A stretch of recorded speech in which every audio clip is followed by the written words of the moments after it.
at 1 p.m. And we're bringing in Attorney General Curtis Hill to speak, who is taking the charge in this legal battle.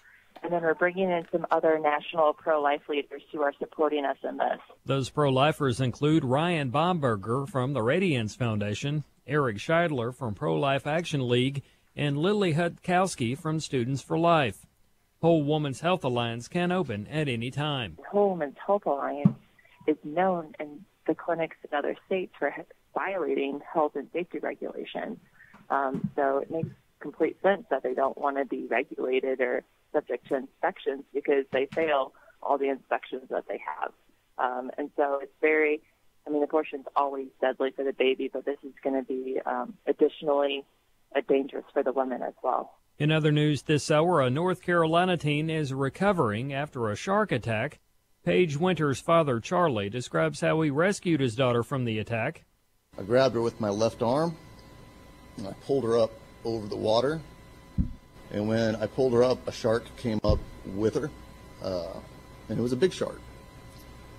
It was a big shark, and kind of thrashed a little bit, and I had a big eye just staring at you. And I immediately just started to hit it. Doctors had to amputate Paige's leg up to her thigh. She also had debris taken out of her hands, but she's taking things well. I think with this situation, I can transform it into something it's not like, oh, how tragic, 17-year-old lost a leg. No, 17-year-old lost a leg and we're popping, Be honest. What have you complained about today? Find more news at onenewsnow.com.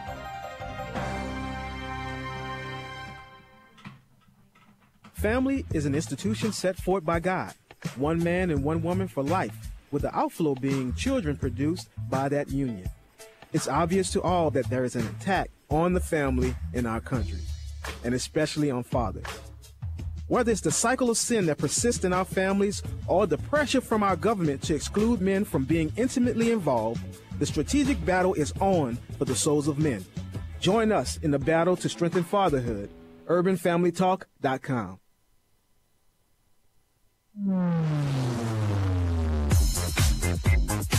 She's sharp, pointed, and insightful. This is Stacy on the Right on American Family Radio and Urban Family Talk. Leader McConnell seems to take great pride in calling himself the Grim Reaper. It's part of his political campaign. It's part of the pride he takes as leader of the Senate. And as you see what he wants to bury, none of these things are going to pass. They won't even be voted on. He wants to bury the For the People Act for cleaner government, the Equality Act for ending discrimination against LGBTQ community. He's burying that. Climate action now. Climate action now. Let's bury that. For the first time in my memory, I agree with Nancy Pelosi. I am indeed the Grim Reaper when it comes to the socialist agenda that they've been ginning up over in the House with overwhelming Democratic support and sending it over to America, things that would turn us into a country we've never been. And now, Stacy Washington. And now, Stacy on the Right. It's Friday, you guys. Happy Friday to ya. Woo-hoo-hoo-hoo. Yes. So lots of show planned for you today. So excited to be with you. The end of the week. This is the bookend. A lot of people are maybe, preparing for the unplugging or the plugging in or whatever you're going to do this weekend. Maybe you're going to get a lot of yard work done, or maybe you've already done that and you're just going to sit by the pool or the hot tub or sit on your back porch or your front porch and look out and just thank God that it's the weekend. And I'm right there with you. This is exactly what we need. The end of the week, the beginning of the weekend. And so for this, we are going to be chatting with wonderful, fantastic Daniel Turner. He's Executive Director of Power to the Future. And his presence today on the show is going to be so great because we have this whole issue with escalating tensions with Iran. And we have our own kind of internal fighting going on sometimes about whether or not we should become fully energy independent or if we should continue to rely heavily on the Middle East for oil. Now, I know what the president's agenda is on that front. And I think there's a lot to be said for, anytime you can pull yourself out of relationships where you're at a disadvantage or relationships that could impact your national security as a country, such as our dependence on foreign oil, it's always wonderful to see American companies and American ingenuity step up to the plate and make something happen, even in spite of perhaps an administration that's not so interested in seeing us move forward. It's not the case with President Trump, but it is an interesting conversation to have. So he's going to join us on that.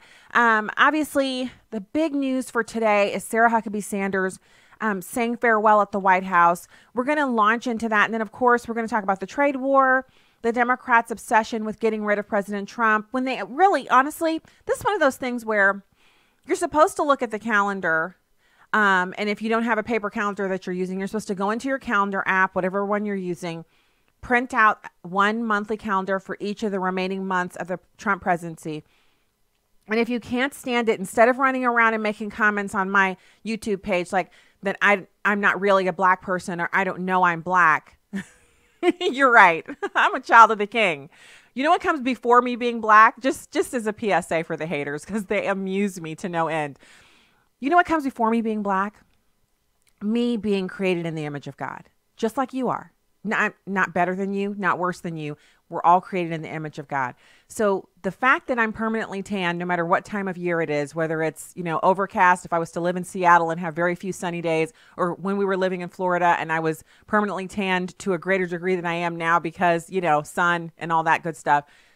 No matter what, if you can't see yourself as a valuable, vital, unique creation, no other one created exactly like you, you are one of a kind, created in the image of Christ. If you can't see yourself that way, then you probably are going to be really obsessed with whether or not I know I'm a black person or if I'm a real black person. And on a Friday like today or any other day, that's a you problem. You have a serious problem. Also, if you're going to be the kind of person who spends a lot of time listening to Christian radio, which I'm happy that you're doing that, but then you take the time to remark that God isn't real. Also, the Bible says only a fool says in his heart there is no God. Don't be foolish. Don't post those comments. If you think them, keep them to yourself, because it just shows you up to be a fool, which is not a good thing. It's not a good look, especially on a great Friday in America where we're just so glad to be alive and so glad to be kicking and doing whatever we can do. So right now, I want to go into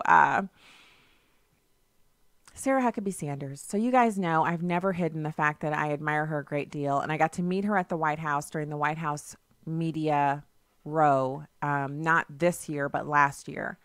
And she was just like smiley and fun and very, very nice. She had a very tight schedule, so she didn't actually come on the show, but I was able to pop up in between interviews and go over, and I asked to take a selfie with her. And she was like, yes, absolutely. So nice to meet you. I told her, I was like, I've just recently met your father and now I'm meeting you. And I told him I was your biggest fan, and she laughed and she was like, what did he say? And I said, he said he's your biggest fan too. And she was like, you got to love him. So it was a great interaction. To hear that she's leaving her position, it makes total sense. First of all, she's been there for 3.5 years. So she came to the Trump administration, the Trump White House, from the campaign trail. So she'd been traveling with the president during that time as well. If you remember, I believe I'm correct in the timeline was that she was at the RNC. She came over to the campaign from the RNC, stayed with the campaign through the transition team, and then went into the White House. Now, a lot has been made of some, she made a statement and had to retract it. She said there's been a lot of talk really about she's a liar, she's inaccurate. I go back to my statement from yesterday. If you didn't care anything about that last press secretary, the last two press secretaries that President Obama had, the most recent two, who they went on to get MSNBC and CNN contributorships and write books and everything, and no one ever said they were a liar. When they were proven to have lied, they were given cover by this talking snake media. If that didn't matter to you, then how can you be upset that she made a statement, then had to go back and kind of check her notes and say, you know what, actually, I was wrong about that. The fact that she even admitted it makes her better than you if you have Trump derangement syndrome and you're trying to attack her for it. So if it's one thing that really is annoying to me, it's when people who haven't accomplished anything, or people who are hypocrites, they only attack one side. They never, ever have anything bad to say about their own side. They can't criticize or be critical of the wrong actions taken by their own side. then your opinion has zero validity with me on whether or not Sarah Huckabee Sanders was good at her job as press secretary. I would dare say she was so good at it that at times people like April Ryan and Jim Acosta, they literally walked out of the room with their little butts in their hands. Yeah, they did. They literally would go in all big and bad and huffed and puffed, and she would eviscerate them with a very calm and cool demeanor. Even CNN made note of it. One of the hosts on there said, well, April Ryan, and I didn't clip it because April Ryan sat there and lied for a full 5 minutes without interruption. And that CNN host didn't even call her on the fact that the reason they had such a contentious relationship, April D. Ryan and Sarah Huckabee Sanders, is because April Ryan used to disrespect her, overtalk her, and insult her. She said April D. Ryan, was at the White House working as a correspondent when Sarah Huckabee Sanders was in high school. So you're older than Sarah Huckabee Sanders? Good for you. Because I celebrate all life. As long as you're still kicking and you're here on this earth, I'm happy for you. I'm right there with you. Good for you. There is no such thing as being ashamed of being old if you have any synapses that fire with a correct sequence and with any regularity, because you know that if you don't get old, you die young. Who wants to die young? Well, it's such idiocy that we've allowed cultural elites, Hollywood, dunderheads, and the gay community, when they were closeted before we knew that they were running all of the fashion industry and all of that, they're the ones who put the idea into women's heads that it's horrible if you age. If you get wrinkles, that's bad. If you start getting a little fluffy and, soft around the edges, that's horrible. Everyone's supposed to be like the size of a 14-year-old and with the same skin and everything else for the rest of their natural lives. You're never supposed to look like you've gotten any older. When the truth is that the gray hair and the little bit of, darkening under the eyes and the softer surroundings, all of those are proof that you got staying power. God has allowed you to hang around a little bit longer. And really, why in the world will we be more concerned with the way we look on the outside than what's going on the inside? That's the enemy trying to get us to focus on the minor details when the major issue is, what do you believe? Who do you trust? Who do you call on when you have a problem or when you're rejoicing about something? And where are you going to spend eternity? Too much for these people to handle. I'm sure the email box is lighting up, but good for you, babies. I won't be reading your stuff until Monday because it's Friday. So back to what I originally was saying about Sarah Huckabee Sanders leaving. So, of course, I was disappointed when I heard that she was leaving, but I kind of felt in my bones that this was coming. She has served for quite a while in the current role. She took over right after Sean Spicer left. And I liked Sean Spicer, but he was not able to withstand the mockery that he was subjected to on Saturday Night Live. And I don't blame him for saying, this just isn't worth my daily commitment. And so he left.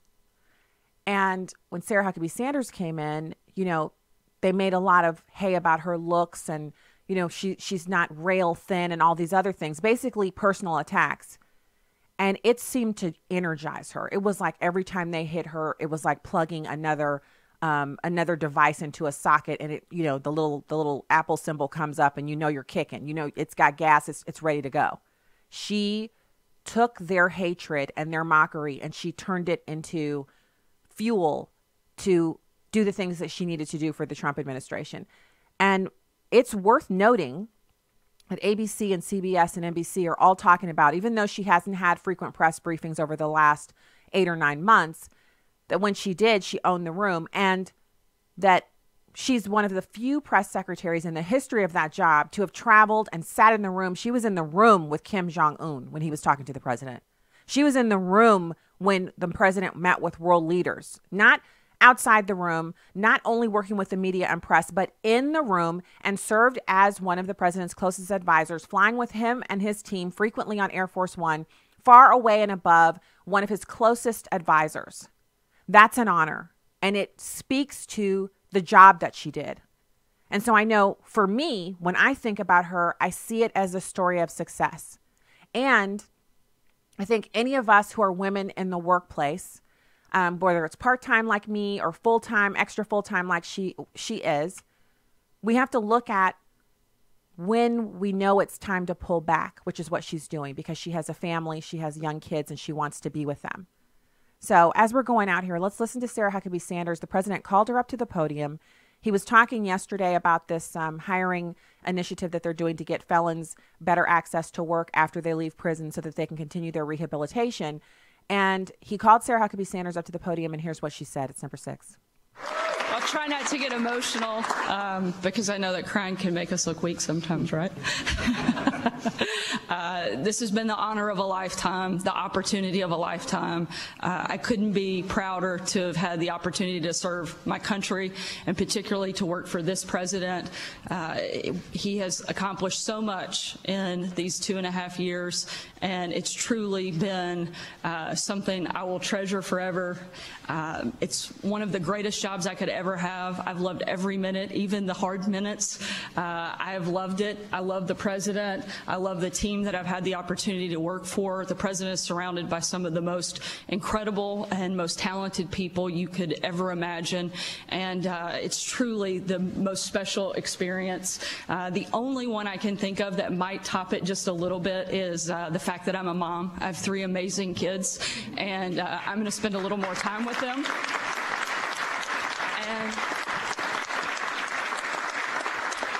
And in the meantime, I'm going to continue to be one of the most outspoken and loyal supporters of the president and his agenda. And I know he's going to have an incredible 6 more years and get a whole lot more done, like what we're here to celebrate today. And I don't want to take away from that. So I certainly want to get back to the tremendous thing that the people behind me have done.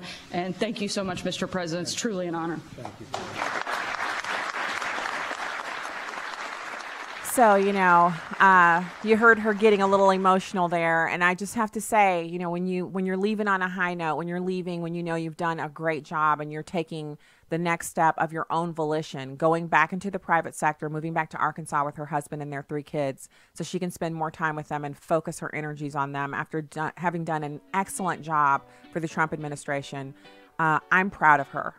I feel the same level of respect for her that I have for Ronna McDaniel and Condoleezza Rice and other women who have set aside really everything to serve this country and then gone back to the private sector. A job well done. Kudos to her. I'm really happy for her that she's moving on. We'll be back right after this. More than likely, you've seen or heard about the recent abortion law in New York City that allows babies to be aborted up to term. Your heart breaks, but you're not sure how you can make a difference in a positive way. The Ministry of Preborn invites you to help be the change. Preborn is the largest provider of free ultrasounds in the country. The Preborn Center in the heart of New York City is a light in the darkness. When a woman sees her baby on an ultrasound, she'll choose life over 80% of the time. And I got to hear and see my baby for the first time.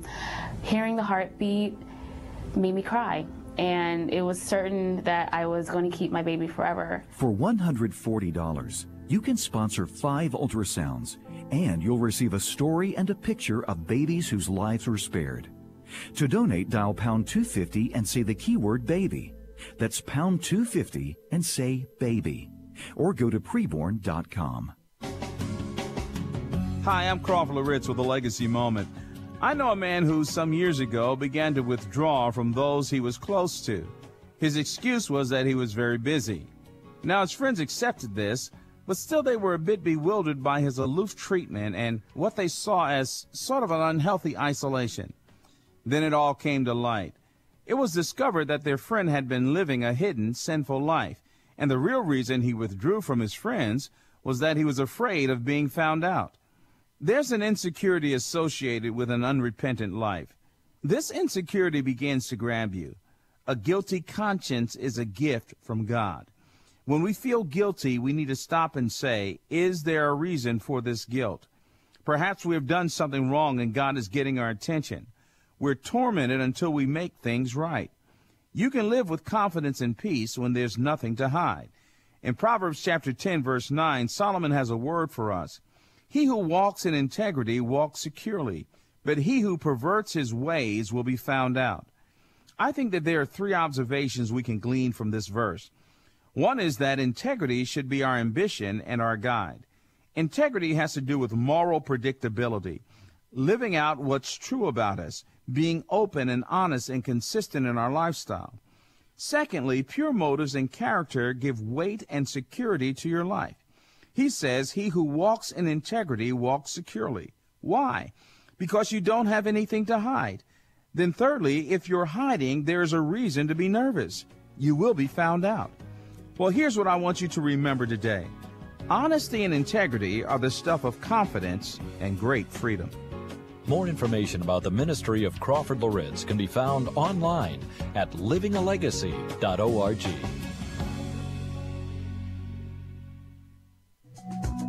You can download episodes of Stacy on the Right from the podcast page on AFR.net or UrbanFamilyTalk.com. Now, back to the show on American Family Radio and Urban Family Talk.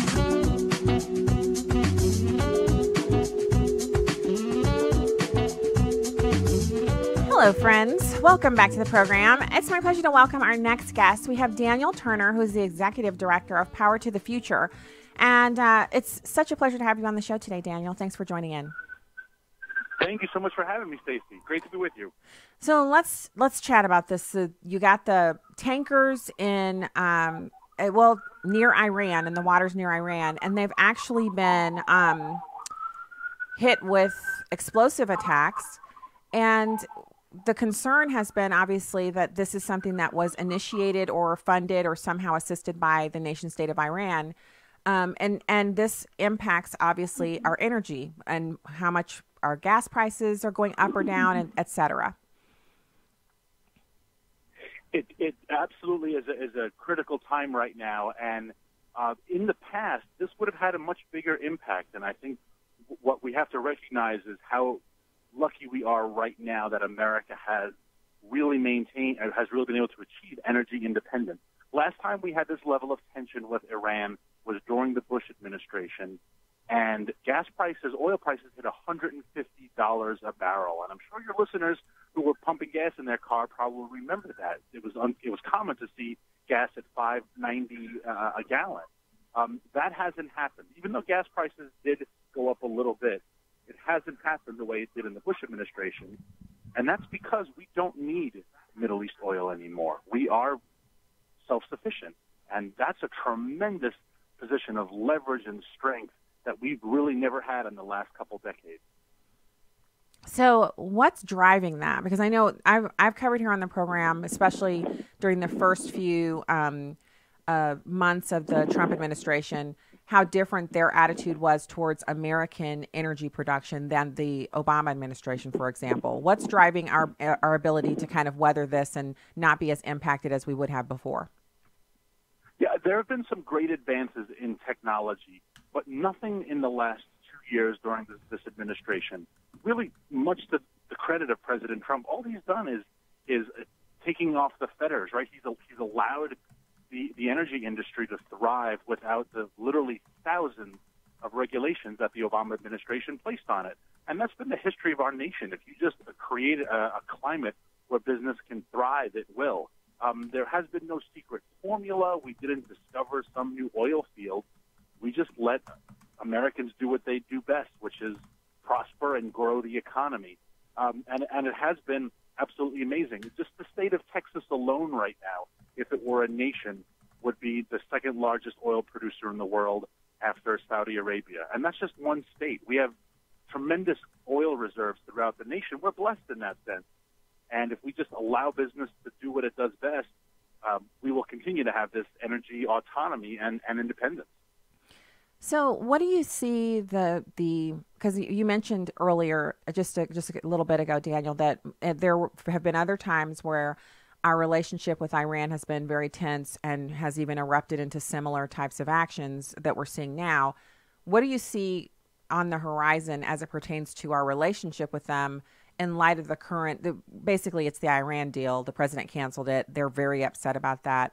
And the tensions have escalated from there. Yeah, and it is a really difficult situation. Iran is the world's leading sponsor of terrorism. And so many of the terrorist attacks that you see around the world, the ongoing attacks from Gaza and in Syria, they're all funded by Iran. And if we can cripple their economy, we can also stop a lot of these terrorist attacks just from the lack of funding. That obviously doesn't sit well with the regime of Iran. And we have no problem with the people. I know this administration, and much to President Obama's credit and President Bush's before him, we've always supported the Iranian people. But we do have a problem with their government, and their government is a sponsor of state terrorism. The sanctions President Trump has put on them have really crippled their economy. What's needed now, hopefully, is for the people themselves to take back their country, much like we saw protests in Venezuela the last couple of months, much like we've seen uprisings in other places of the world. Hopefully the people of Iran can take their country back from the mullahs that run it. So the tankers that were targeted, who owned those? Because let's talk about some details about that, because I think Americans heard, two oil tankers were attacked. The U.S. Navy responded and helped the sailors to get them to safety. Iran has since gone in and removed one of the explosive devices that was stuck to the side of the tanker, kind of basically destroying evidence. But who owned the tankers, and why were they over there? Yeah, well, without a doubt, that part of the world is still very important for oil production. More than a third of the world's shipped oil goes through that little tiny strait, which they call the Straits of Hormuz. So there is constant traffic of oil tankers because of Saudi Arabia, Iran, Iraq, Kuwait. Many of the oil-producing countries ship their oil through there. The tankers, I believe, were Norwegian, and our Navy has been in that area for the last couple of decades. So they are allies of the United States. As of now, I think the latest report did not have any tremendous, obviously damage, but no loss of life. But still, this is a very hostile, aggressive action that Iran is taking. And quite frankly, it's not surprising because of the situation they have been put in by these sanctions, because the Trump administration has really tried to isolate them and even isolate our allies from them. This is one brave and bold action that President Trump took that no previous president did. They put a lot of pressure on our European allies to stop trading with Iran. Up until the last year, America's policy as a whole was fine if Italians or French or Spanish bought oil from Iran. And that has changed. The president has made it clear you're either friends with America or you're friends with Iran, but not both. So Iran is in a really tight pinch right now. It's sad that they are looking towards violence and not towards diplomacy. So the pinch that they're in is due in no small part to the fact that they continue to enrich uranium and develop a nuclear program when they're supposed to be working on stabilizing their country's economy, et cetera, but they insist on working towards becoming a nuclear nation. And the United States has worked in concert with foreign partners and allies to stop that. So it's basically their desire for power that is putting them in a position where we're isolating them. Oh, absolutely. And their relationship with other rogue regimes like North Korea, like Venezuela. And so this is a fallacy that they need nuclear power. And it's unfortunate that previous administrations have fallen for this game that they want peaceful nuclear power. Iran proportionately has more oil than the United States in terms of its population size and its energy consumption. Iran does not need nuclear power. And so this has been a total farce to say that they need or they want nuclear power for peaceful reasons. I'm glad that this president is finally stepping up to them.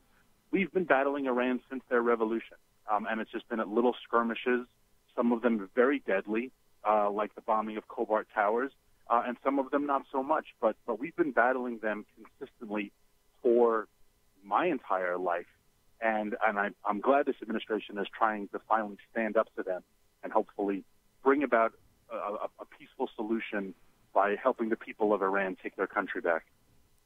Fantastic. When we've been chatting with Daniel Turner, Executive Director of Power to the Future. Daniel, thank you so much for taking time out today to join us, and have a fantastic weekend. Thank you, Stacy. Always great to be on with you, and best to you and your listeners. All right, thanks. We'll talk to you again soon.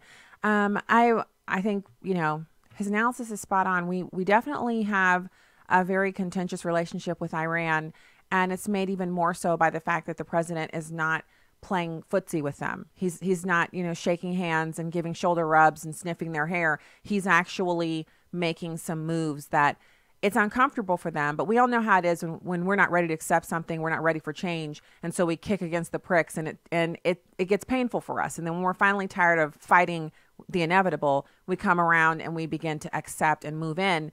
And that's where Iran is going to have to go, because them trying to go up against us and our allies, it's not a war they can win. They can't win on this. They can hit tankers. They can do little, you know, things like what we're seeing them do. But as long as we've frozen their assets and shut down their bank accounts and isolated them from other allies who might be buying from them, and we're operating under our own natural energy independence because we have so much natural resource availability, they're not going to win this one. So I want to quickly just point out that the Army is 244 years old today. And I happen to be a huge fan of the United States Army, having grown up on Army bases all over the world as my father was serving on active duty.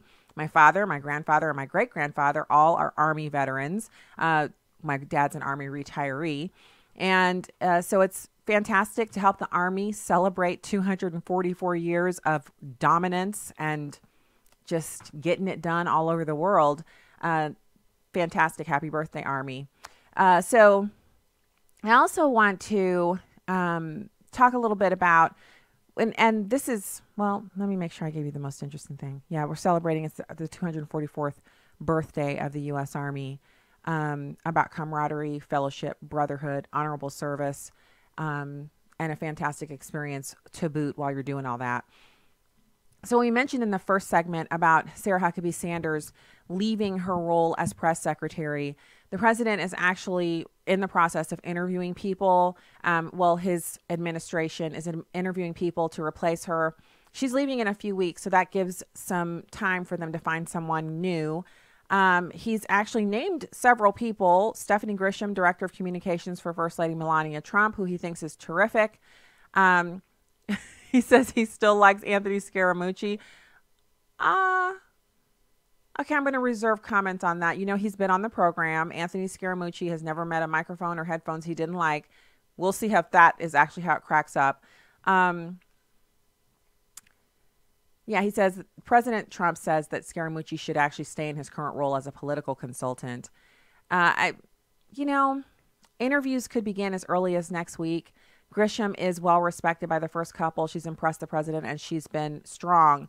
But it's one thing to say you're strong. It's quite another to say that you're strong enough to be in that room. And this is a room, the press secretary, it doesn't matter if you're the most beautiful person to ever grace our eyeballs. It doesn't matter if you're tall and statuesque or petite and, you know, running circles around everyone else with your super squirrel energy. It doesn't matter. What matters is, are you willing to say horrible things about Donald Trump? No, because you like him and you're working as a press secretary for him because you want to support the president. Then the media is going to have a field day. They're going to talk about your looks. If you're too pretty, like with Hope Hicks, they actually talk about how she doesn't take bad pictures and that's not fair. And she's too pretty to, be a good anything. They're going to find insults.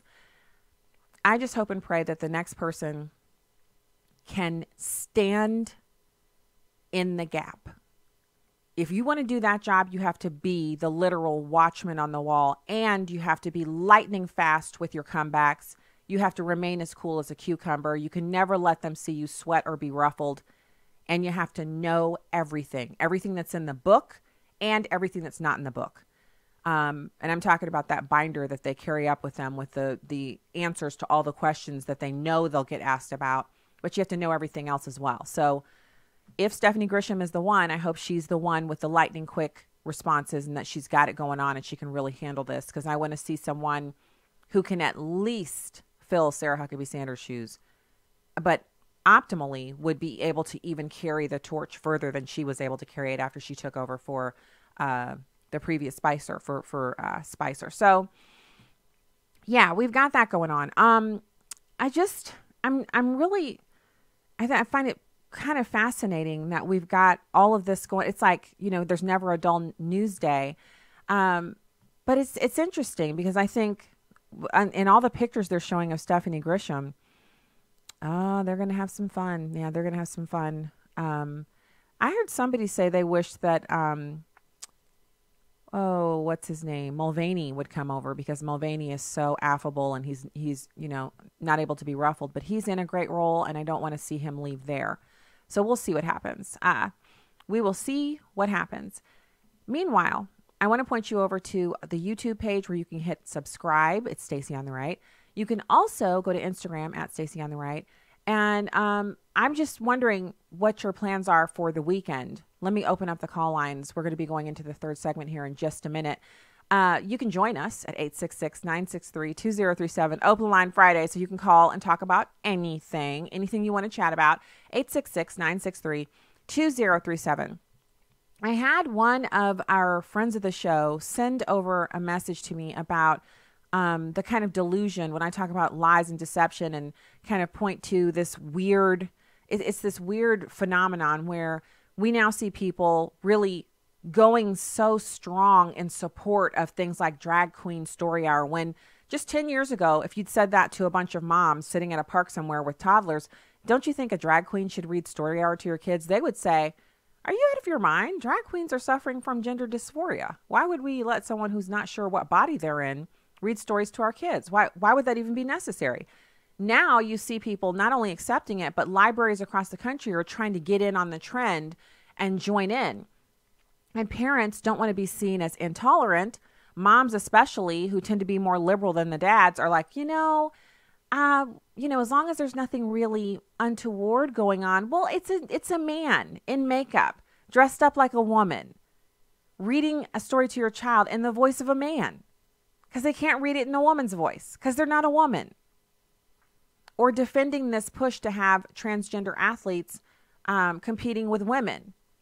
Now they've got people, pushing back, and they've got the transgender athletes going on TV and talking about how they need an opportunity. I didn't clip that audio for you because I just can't stand to listen to this man dressed up like a woman. The voice, it's just too much. You know what I'm saying? It's Friday. Y'all need a break just like me. And we're not going to play the audio next week either. When I say we're not going to listen to it. No. All right, when we get back, you're going to hear coming in Newt Gingrich on the China trade war. Excellent analysis by him. You can join us at 866-963-2037. Stay right there.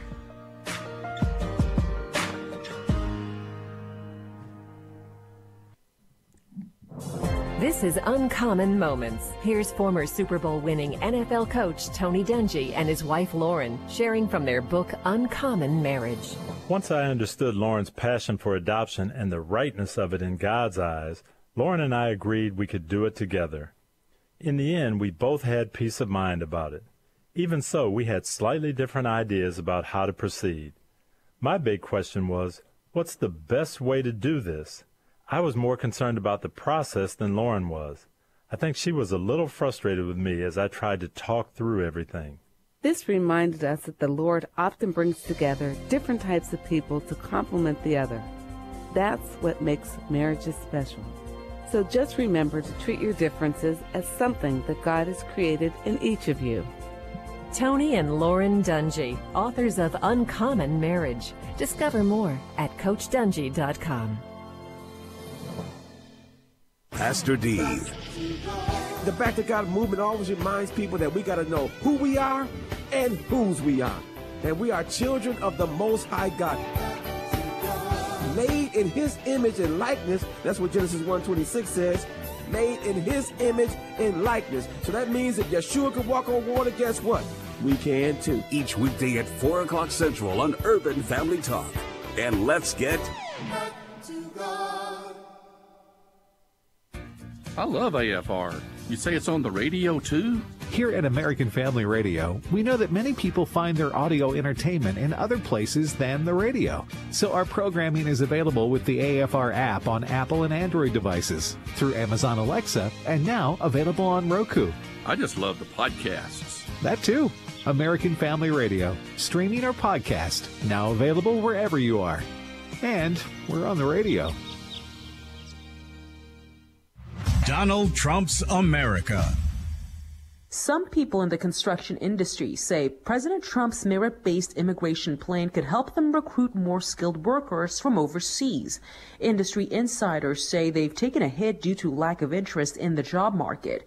Meanwhile, Brandon Mobile from the Associated Builders and Contractors of Greater Houston says the number of construction projects is growing across the country. Nationwide, there are 440,000 approximate open construction jobs. The plan would increase the number of highly skilled workers accepted into the United States from 12% to 57%. But Jose Garza from the Workers' Defense Project doesn't think the proposal will fix the problem. It is not a policy that is rooted or based in the economic realities of the industry, but rather it's based in quite frankly, what are racist notions about immigration and immigration policy. In Houston, Madeline Rivera, Fox News. This is Stacy on the Right with Stacy Washington on American Family Radio and Urban Family Talk. I would simply hope that the president will presently say, let's take as much of the Chinese tariff money as we need to, and we will divert it to the American farmers, so we use the Chinese tariff payments in order to take care of the farmers who the Chinese are trying to rip off. And I think if he did that and did it on a large enough scale, that it would become a non-issue. The truth is, in the long run, China cannot win a trade war with the United States. It's simply not possible. There are too many other countries we can go to in order to buy things. The Chinese are going to build a whole series of competitors in Asia, in places like Thailand and Vietnam and the Philippines, and they're just going to lose market share. And at the same time, we're going to find out that we don't need them. Oh, yeah, he's right. And we discussed this a little bit yesterday. Great minds think alike. It's to China's own detriment that they would allow the trade relationship with the United States to deteriorate to such a point that they would be unable to stop the onslaught of other smaller countries saying, look, we can do cheap manufacturing too. Let's get it on. We don't want that to be the case. So right now, let's go to the phones. Stephanie in...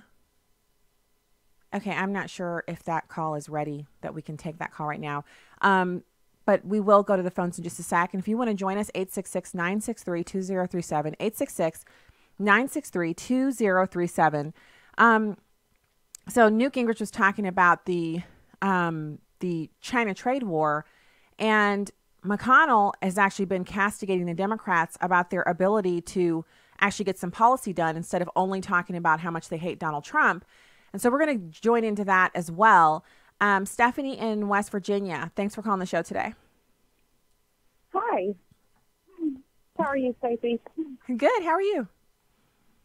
I'm doing well. Thank you for taking my call.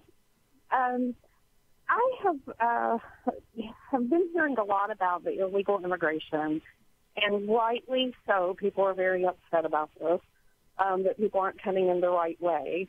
And it seems that people on the left are constantly saying, well, we don't care about people from other countries. And if you're a conservative, that you have no compassion.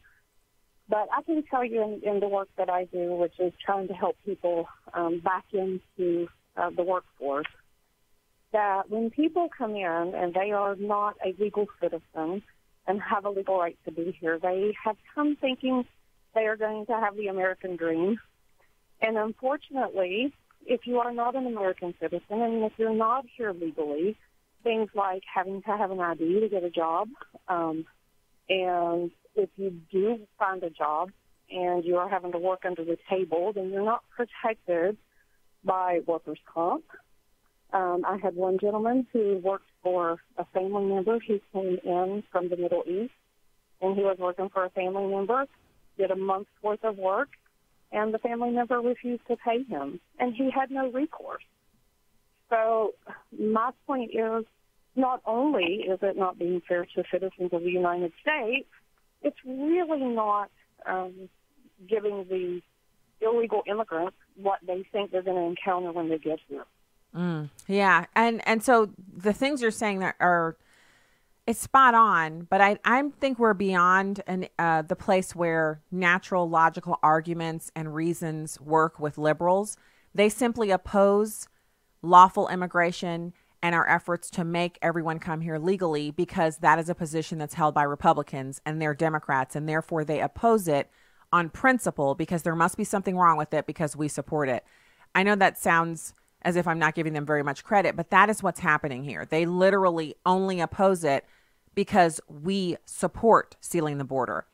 But when you say you're sending the illegal aliens to them, then all of a sudden they want some form of border security. So that's how we know it's just based solely upon the fact that Republicans are evil, Republicans are bad, Republicans only have bad ideas. Therefore, they will oppose whatever it is that Republicans want, because, I mean, all of us are racist, for goodness sake. How can you possibly support anything that we support? Call lines are open, 866-963-2037, 866-963-2037. We will get back to callers in just a second here. I want you guys to hear Mitch McConnell kind of articulating something similar to what I'm saying, only he's talking about the Democrats in the elected arena and how the House Democrats specifically aren't willing to actually pass any legislation or work towards anything that kind of falls in their wheelhouse. They want to raise, obviously, but besides that, they're not willing to do much other than harass the president. It's number 3.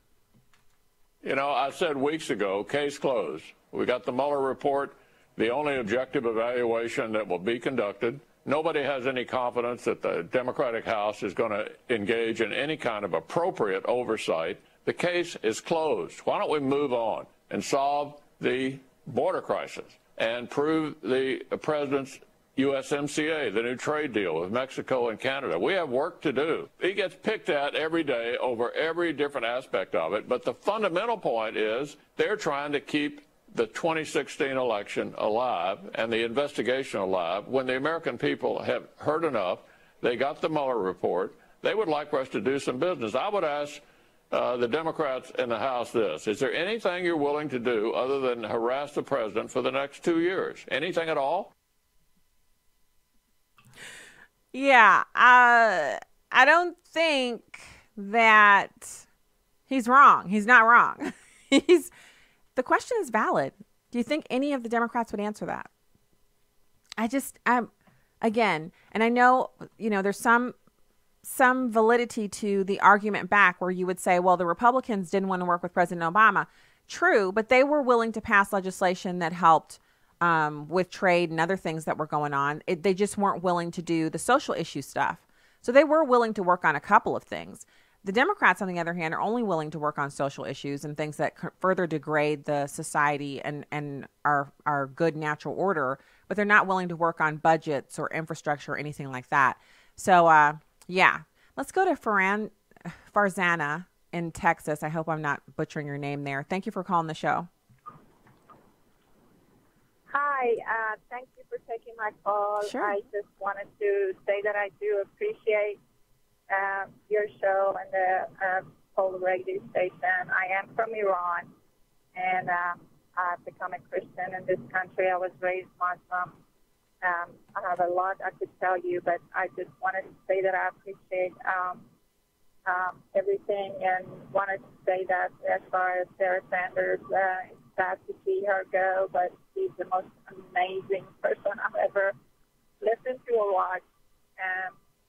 And anyway, so that, and also want to tell you that I'm sure y'all have prayer time to keep Iranian Christians especially in your prayer, that they would be open to get more involved with more understanding and more involved in what God is doing, and that through politics in our faith, you can really separate these two.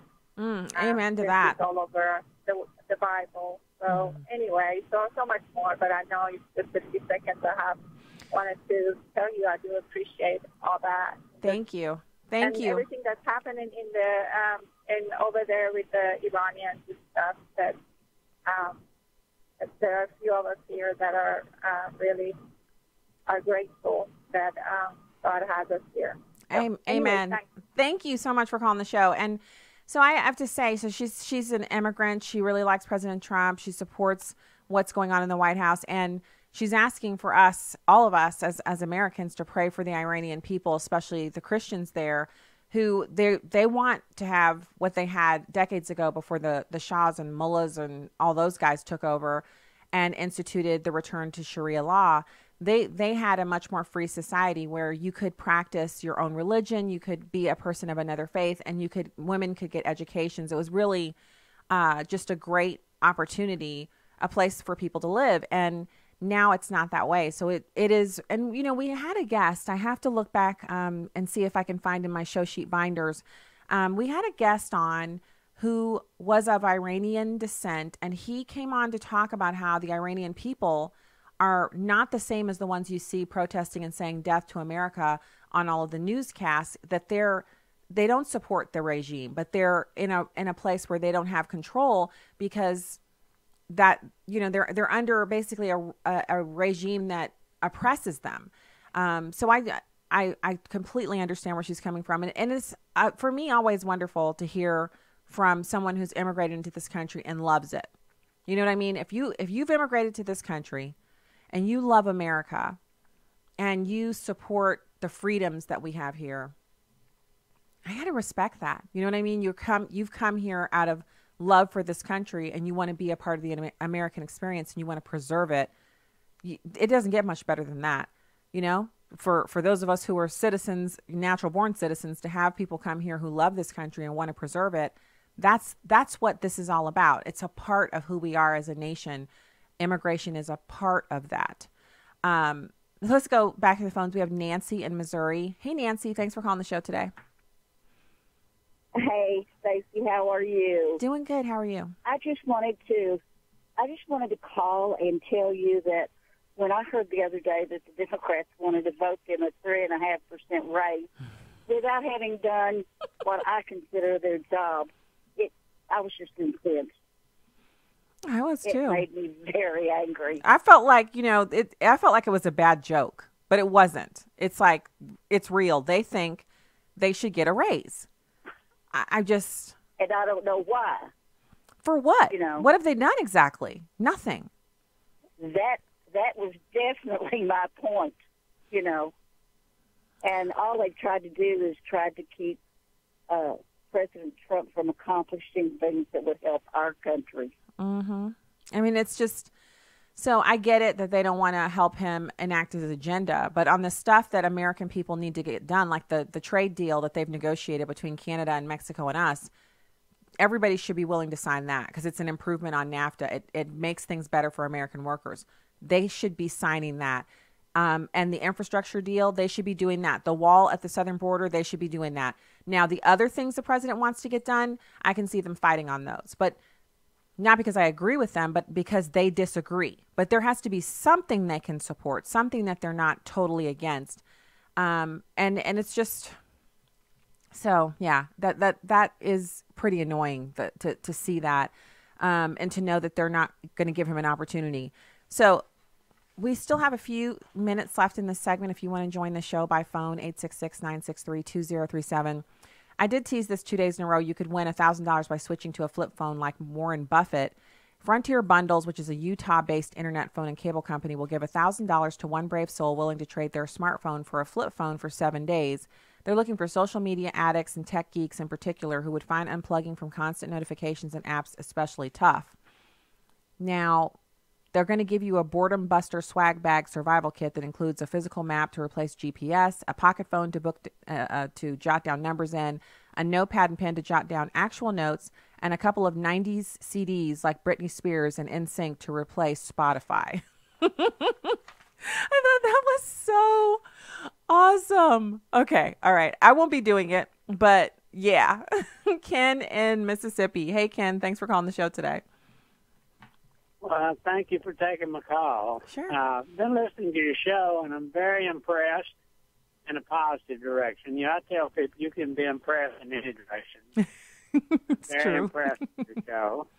Thank you. And I told the gentleman that took the call there that maybe you could go up there and take Sarah's place. Oh, my. Oh, I would be telling those people off. I would be doing personal attacks, telling them, you know what you are. You have Trump derangement syndrome. Don't ask any more questions. And I would actually be the one because, so at least a year and a half ago, Ken, I said she should take Jim Acosta's press pass.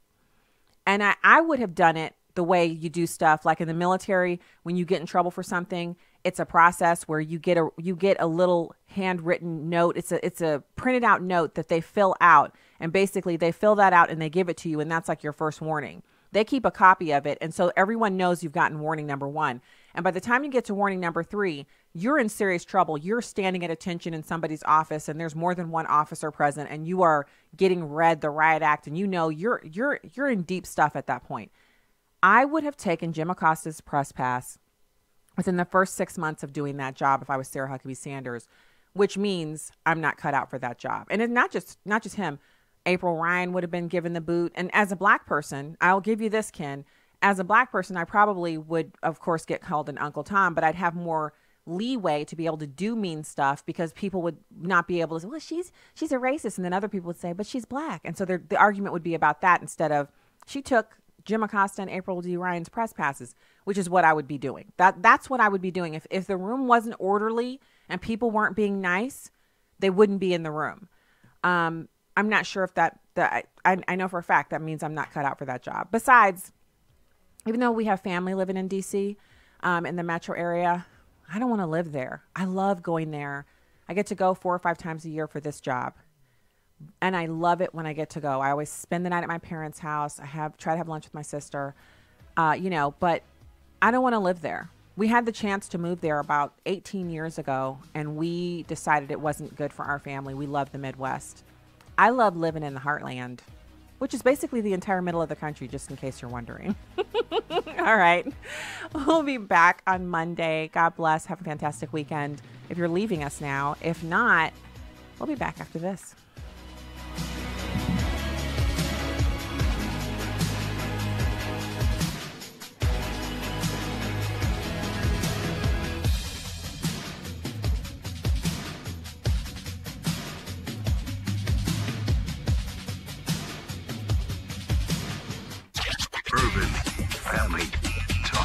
Urban Family Talk. You only want to donate to biblically sound organizations. So as a federal or state employee, why not choose the American Family Association Combined Federal Campaign Designation 12037? Of the organizations on the CFC list, AFA is one of the few standing for you and your family. By choosing 12037, you help make it possible for us to continue. Truth, wisdom, empowerment. Urban Family Talk, a ministry of the American Family Association. For American Family News, I'm Chris Woodward. The World Health Organization says the Ebola outbreak in Congo, which spilled into Uganda this week, is an extraordinary event of deep concern, but does not merit being declared a global emergency. The UN Health Agency convened its expert committee for the 3rd time to assess the outbreak, which some experts say met the criteria to be designated an international emergency long ago. This outbreak, which is the 2nd deadliest in history, has killed more than 1,400 people since it was declared in August. Acting Defense Secretary Patrick Shanahan weighs in. As the U.S. accuses Iran of attacking oil tankers in the Gulf of Oman, Shanahan says the U.S. is working closely with all the countries involved, and we're not going it alone. We have an international situation there in the Middle East. It's not a U.S. situation, and the focus for myself and Ambassador Bolton and Secretary Pompeo is to build international consensus to this international problem. Iran has denied a responsibility for the damage to those ships. Colorado's governor has issued an executive order he says will help combat the state's poor vaccination rates. Jeff Manasso reports. Colorado Governor Democrat Jared Polis's order seeks to educate parents about the benefits of child vaccinations and increases accessibility in rural and underserved areas amid the nationwide measles outbreak, though the order doesn't change Colorado's exemptions that allows parents to opt out, despite attempts even from state Democrats to mandate vaccinations, with a rate in Colorado that the Centers for Disease Control and Prevention puts at the bottom of the national rankings. Jeff Manasso, Fox News. Oregon public schools will now be required to teach about the Holocaust after a bill was signed by Governor Kate Brown last week, a bill inspired by a high school freshman. Bob Kellogg has that story. 4 years ago, Claire Sarnowski met Holocaust survivor Alter Wiener and befriended him, according to the Bend Bulletin. Wiener died at age 92 last December. Sarnowski then approached State Senator Rob Wagner this year with her idea. Brad Dacus of the Pacific Justice Institute says today's students need to learn about the Holocaust. The teaching about the Holocaust is valuable for a whole new generation of millennials to understand that this kind of atrocity that has happened in the past can happen again. However, he warns parents to be on guard for political activists who can manipulate this teaching for their own purposes. There are concerns that the teaching of the Holocaust may be used as a pretext to further other liberal social agendas, from environmentalism to the LGBTQ movement. A study of millennials in 2018 found that 1 in 5 reported that they did not know what the Holocaust was about, according to the Bulletin. I'm Bob Kellogg. Well, they say you can't go back home again, but it's a different kind of homecoming at the Cincinnati Zoo. Teresa Crowley reports. Do gorillas remember? That is the question they're finding the answer to as the Cincinnati Zoo welcomes Ndume, their 37-year-old lowland silverback gorilla. It's been a long, long time since he saw his old home 28 years ago. Ndume was sent to California to be the companion to the famous Coco the gorilla, the first to learn sign language. But after she passed last June, he's been lonely. And Cincinnati mounted a legal battle to bring him back from the Gorilla Foundation of California. They're sad he's leaving, but Cincinnati wants to make sure Ndume is very happy. Top priorities, making sure he's comfortable with his home, keepers, and routines. Cincinnati Zoo has given birth to 50 gorillas, and introductions to the zoo's other gorillas will be made at Ndume's own pace. Therese Crowley, Fox News. In final news this hour, retail sales rose 0.5% last month, due in part to online shopping. Auto sales also did well. Find more news at onenewsnow.com.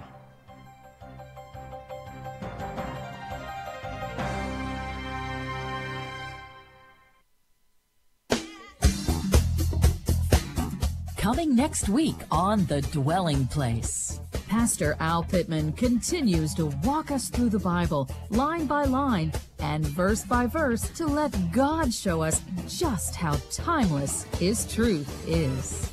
That's next week on The Dwelling Place.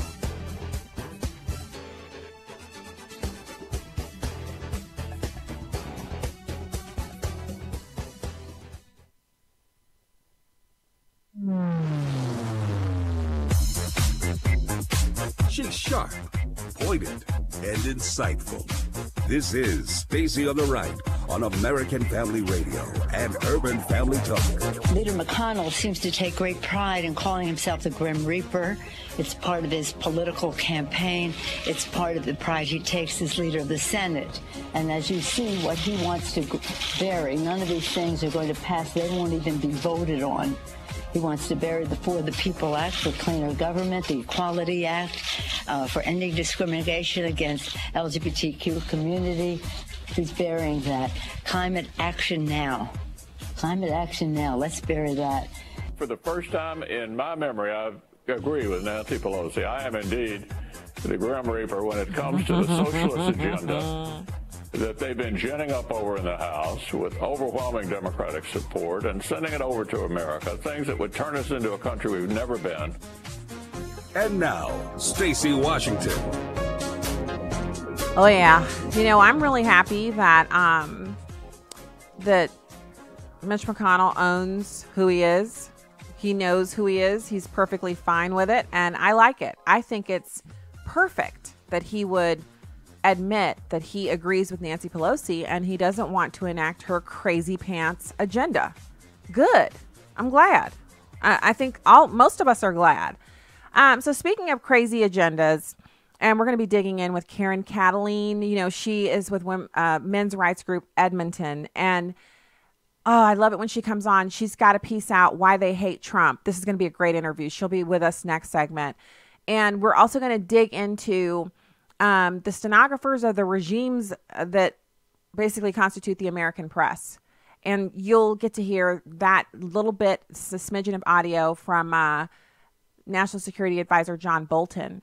Oh, okay, let's go to the phones really quickly before we get to Julian Castro telling a woman who had her identity stolen that crime happens. Yeah, that's the Democrats' attitude towards you being victimized by illegal aliens. Crime happens. All right, Billy in Illinois. Thanks for calling the show today. Hi, thank you for taking my call. Sure. I just wanted your opinion on how badly you think Trump's chances are in 2020 because of not getting immigration stuff through as we all want, and he wants because of Democrats and rhinos. Okay, so first of all, the president does have the advantage of being the incumbent. The negatives that he has going against him are obviously a lot of Americans who listen to drive-by media have heard basically one thing about President Trump, and that is that he is an incompetent liar and he does not deserve a second term. And Facebook has assisted in this spreading and peddling of lies by saying, not by saying, but by tamping down. In the midterm in 2018, they tamped down on the conservative message and elevated the liberal message to suburban white women, which meant that those women saw these negative messages and shifted their votes and sent a lot of Democrats to the House of Representatives. They could do something similar to try to take back the Senate, although it doesn't look likely. They definitely could strengthen their position in the House, which isn't good for us. What we really need is to take the House back, maintain or even grow our lead and the control over the Senate, and then reelect President Trump. Now, this can happen. It's not impossible, but there's voter fraud. I mean, there's a lot of different things that the Democrats have in their toolkit that can make it very difficult for the president to be reelected. As it stands, I'm praying for his reelection. And I know so many other millions of Americans are. And that's my encouragement to anybody who's feeling, if you're feeling iffy about it or if it doesn't feel like it's likely, first of all, look at the candidates that the Democrats are running. It's pretty obvious their nominee is going to be Joe Biden, and he's probably going to tap Elizabeth Warren or perhaps Kamala Harris, although Kamala Harris has she has some negatives that are not good for her. Like, they're nationally speaking, the more people learn about her, well, you know, who knows? Because we're in drag queen story time America right now. So, you know, anything's possible. But my encouragement to anyone, if you feel even the slightest bit of hesitancy over the president winning re-election, pray about it. And don't just pray by yourself. Yes, pray by yourself. But don't just. How about getting a group of women together? If you're so inclined, y'all have coffee and you pray for the president and his reelection once a week, once a month, every day, have a conference call, whatever. Whenever we get together and we pray together in unison, we are energizing and supercharging what we're able to do in our prayer walk. So that's what I recommend people to do. In the natural, Donald Trump shouldn't have been able to beat Hillary Clinton because she was the household name and in a political sense, and he was the household name in just, a TV sense. A businessman who made the last 15 years of his career all about running a television show, he shouldn't have been able to get elected, but he did. He was elected. So anything's possible. So don't give up, don't lose heart. Instead, continue to pray about it and to expect good things. Maintaining a positive, upbeat demeanor about things and not becoming discouraged is just as integral as anything else you're doing. But at the top of that list is obviously prayer. So let's listen to Julian Castro. Now, admittedly, this guy is an immigration activist. He doesn't believe in America. He thinks America is just a glorified extension of Mexico. But to have the kind of brazen, in your face, just disregard for Americans to be able to say this to this woman's face is he's one of those people, when I see him on TV, can we just talk for a second? I'm thinking about choking him. I have to tell myself to stop thinking about it because I don't mean I want to choke him out, like kill him. I just think to myself, he is such a horrible person. He should be choked, but not by me. Maybe like by the... Wait, there's a couple options here. Instead of choking him, it could be the classic backhand of the 1950s. Remember when in movies when women were insulted, they would backhand and they would start out. It's basically like you have to turn all the way around. The woman would be facing the person and it's as if they're reaching around behind themselves and then they rear their arm back around and it's a backhand and it's so epic. And they could knock down a person of much bigger size than themselves with this epic backhand that used to be a thing. It's no longer a thing. Yes, I'm talking about violence in a, I'm being facetious here. Obviously, I don't want to choke anybody. I'm not a violent person. But this man brings these thoughts out in me. He makes me think to myself, what's happening to me right now? Because all I can think about is, the backhand, the choke, the force choke from Star Wars. Remember when Darth Vader used to get upset with the generals and the little leaders in his, Imperial Army, and they'd be talking and he would just squeeze his fingers together and choke them. Oh, good times back when Star Wars still rocked. All right, so here's Julian Castro talking about American crime victim that she should just understand that crime happens. It's number 2. So I personally have had my social security number used by an illegal immigrant. He was caught and then released on his own recognizance, never to be heard from again. My question is, would you be willing to penalize offenders taking advantage of Americans by having them not released if they are known to be illegal? Thank you very much for the question. Let me begin the answer to that question by saying, look, all of us know as human beings that regardless of circumstance, whether people are rich or poor, no matter the color of their skin, what their background is, that people commit crime. Crime happens. So crime happens. Not the guy should be deported. Not, we all know that no matter what your ethnic group, crime happens. Yes, we know that. But if you are not supposed to be here, then if you weren't here, then the crime wouldn't happen. So there'd be less crime, right? Yeah, there would be less crime.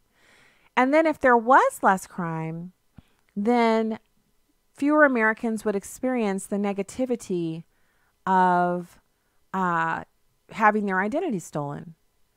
And then if their identities weren't stolen, they could focus their energies on something else. Because people who have their identity stolen end up having to spend hours and hours of their personal time trying to right the ship and prove that they are who they are.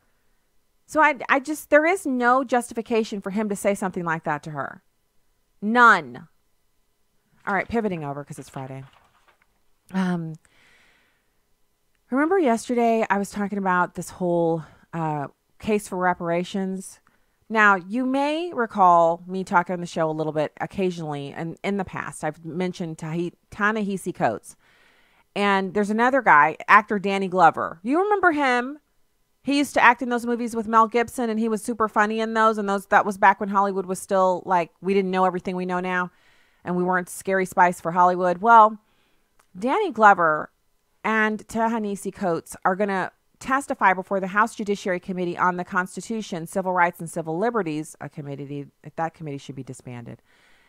They want to be there because the hearing's stated purpose will be to examine through open and constructive discourse the legacy of the transatlantic slave trade and its continuing impact on the community and the path to restorative justice. Now, you may be thinking to yourself, as I did when I first read this article, why would we need to discuss the transatlantic slave trade now? Because it's getting close to an election. And it's time for Democrats to remind all of us black people that we were once slaves. Even the blacks who have immigrated here from other countries recently, who have never been descended from slaves, they need to be reminded that because they have the permanent tan, they're a part of the legacy of slavery as well, whether they're Americans or here on a work visa or they're refugees, whatever they are, they need to also wear the mantle of oppression with us homegrown black folk and all of us should sit around staring at our arms and legs and whatever part of our skin we can see, and mourning and weeping and wailing and gnashing our teeth and flogging ourselves and pointing our fingers at white people and saying, you're white, you're horrible, and we hate you because you are a part of the legacy of slavery that oppresses us and keeps us from accomplishing anything to this day. Now, other people may be willing to sit around and do that, but you will never catch me sitting around blaming white people for any problems that I have, or blaming people who have no connection to slavery whatsoever for slavery. Why do we have to talk about it? Because Democrats can't run on the economy. They can't run on jobs. They can't run on infrastructure. They can't run on border security. They can't run on foreign policy. They can't run on wartime operations, peacetime operations. They can't run on improving inner cities, improving rural areas, improving suburban areas. They can't run on management. They can't even run on friendship. You know, Joe Biden sniffing the women's hair. That's not friendly. All the different things that they could possibly have to run on, and there's a million gazillion of them, they can't. They can't even run on their social issues because nobody agrees with them on their allegiance to transgenders. It's crazy the way that they treat aborting a full-term baby as if it's the same as, you know, buying an ice cream cone. None of the stuff that they're advocating for is workable or makes any sense. And so, slavery. So this hearing will be held on June 19th. It's going to coincide with Juneteenth, which is a cultural holiday commemorating the emancipation of enslaved blacks in America. Now, every year on Juneteenth, full disclosure, Project 21, which I'm co-chair of, we always put out a press release about Juneteenth. And in my comments for the press release, I always talk about how Americans have more opportunity than at any other point in the history of this nation. And that as a Black American, it is a privilege to be able to reach out and grab those opportunities and partake of them. That's always my theme. Because it is not slavery that determines the trajectory of my life right now. No way. I either believe that God is Lord over all, and all I have to do is obey him and line myself up with what his word says and pray. And if I pray the will of the Father, it will be done. That goes over every area of my life. Marriage, kids, household, work, friendships, you name it.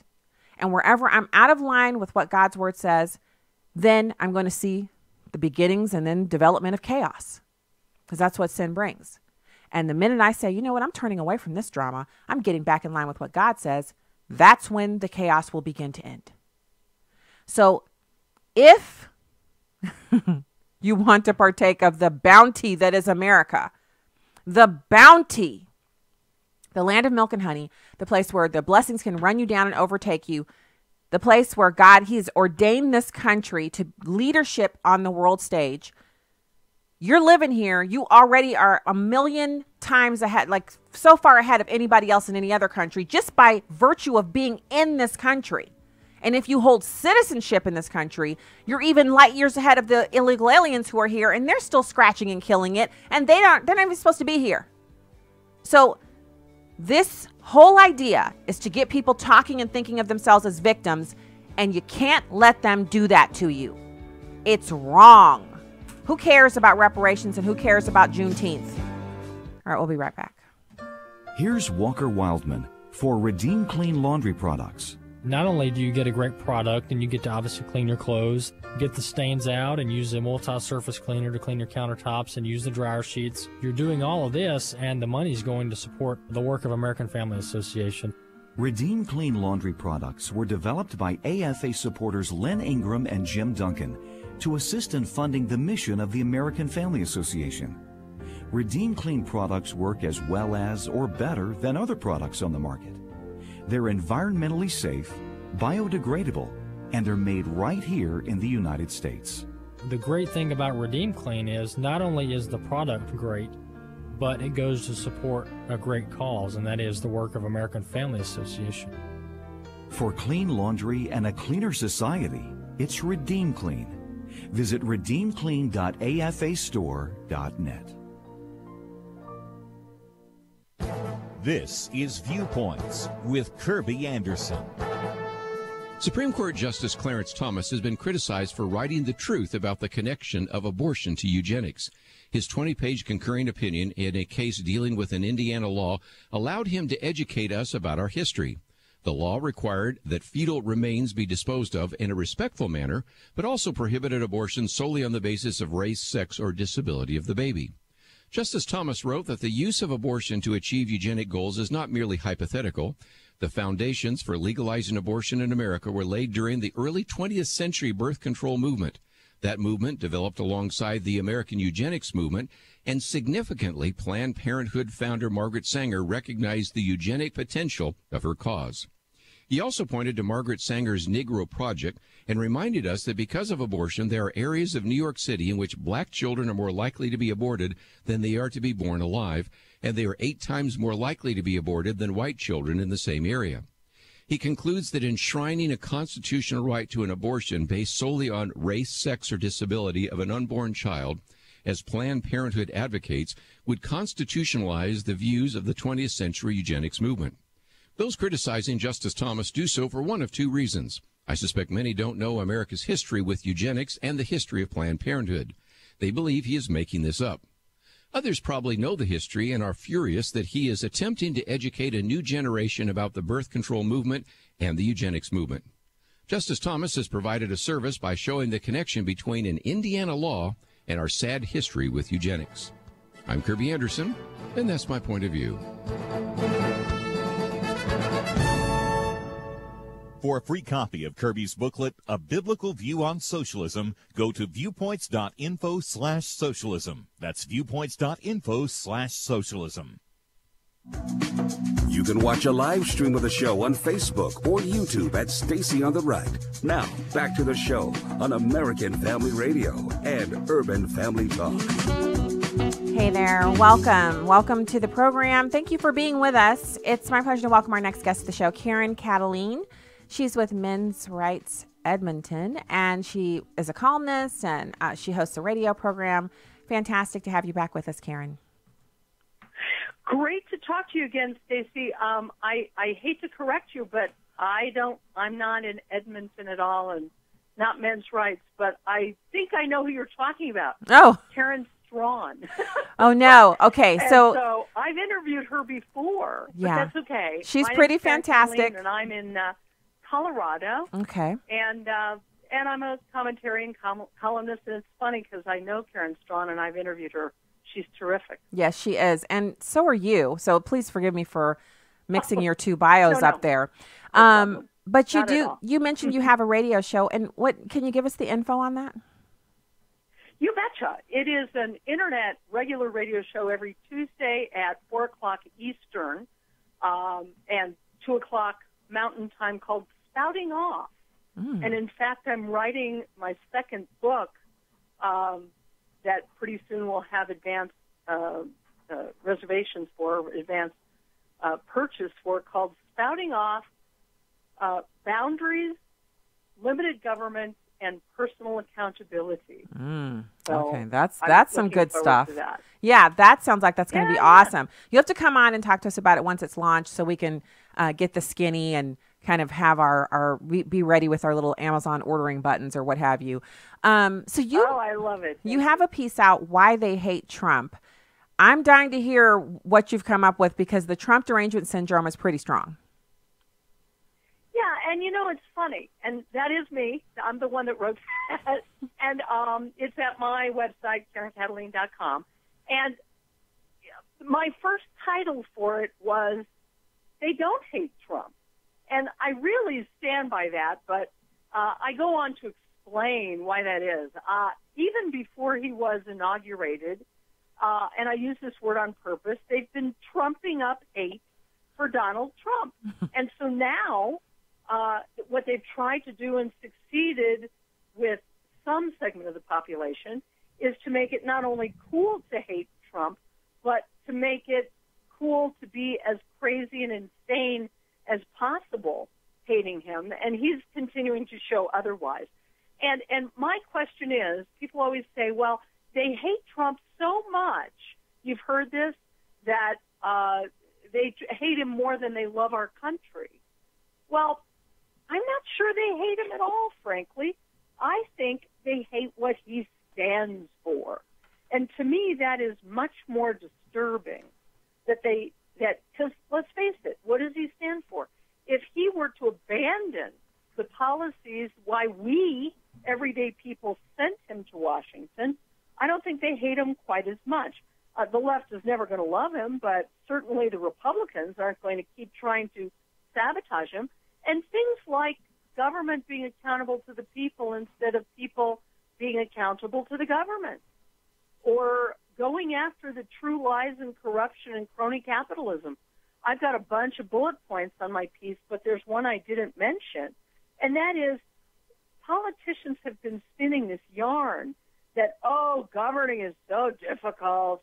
It's so difficult to get anything done, and we can't secure the borders because the other side won't do it. And they knew that with a Donald Trump who historically did something nobody's ever done, which is to win the presidency and to beat all these political machines, never having run for office before. They knew he represented somebody who would poke giant holes, drive a truck through those lies. And he's shown that the only reason they didn't do a lot of the things they promised is because they didn't want to. I could say more, but I'll stop there for a moment because I'm going on and on and on. Well, okay, so you're making fantastic points. I'm not sure about them not hating him personally because of the personal attacks that they level at him and his family. They're so virulent and so pointed and exacting in their criticism of his appearance, the way he talks, his intelligence, his business background, his businesses, his marriages, his children. Even the minor child, they just seem to be unable to find anything about him that they can say something nice about. But I agree with you. The long-term strategy for them is to oppose him on everything because his agenda runs counter to the one that they're for, which is globalism. He seems to be very in tune with the American psyche and wanting to protect what we have as a country. And that's exciting to me because you always want someone, especially if it's a man in a leadership role, you want that man to be very much on the side of whatever he's leading. You want him to be pro, if it's a company, to be pro that company. You don't want to have a person leading a corporation, a business, anything, where they're actually more favorable to the competition than they are to the business they're leading. But the Democrats seem to want that. Yeah, and I realize we are talking in generalities. For example, there are strategists who have been trying to trump up this hate, on the left, and then some colluders, I hate to use the word, like the late John McCain, who were colluding with these haters, trying to bring down a duly elected president, or making sure that he never got elected through felonious and fraudulent means. But then there's the hangers-on, who I think hate Trump, but when you ask them, well, what do you hate about Trump? It's a fine distinction. But I don't think that the people inside the Beltway, they know they had to stop Trump, and they were willing, or thought they did, they were willing to destroy their own credibility, which was hanging by a thread anyway, in order to go after him and destroy him. I don't think I've ever seen anything like this. I'm not that old. I'm older probably than you, but I haven't seen anything like this where they're willing to hold on to a narrative that everybody knows is a lie, but they keep on doing it so that they can buffalo the people that only read headlines or maybe not even that. So, and they've succeeded frighteningly with the mainstream media in their pocket. They've succeeded in making people think, for example, that Trump is a racist. He's no such thing. There's no evidence of it. He's no such thing. But boy, oh boy, if you call someone a racist, you've got license to hate them in a bigoted way that no other hate is possible. I know. I agree.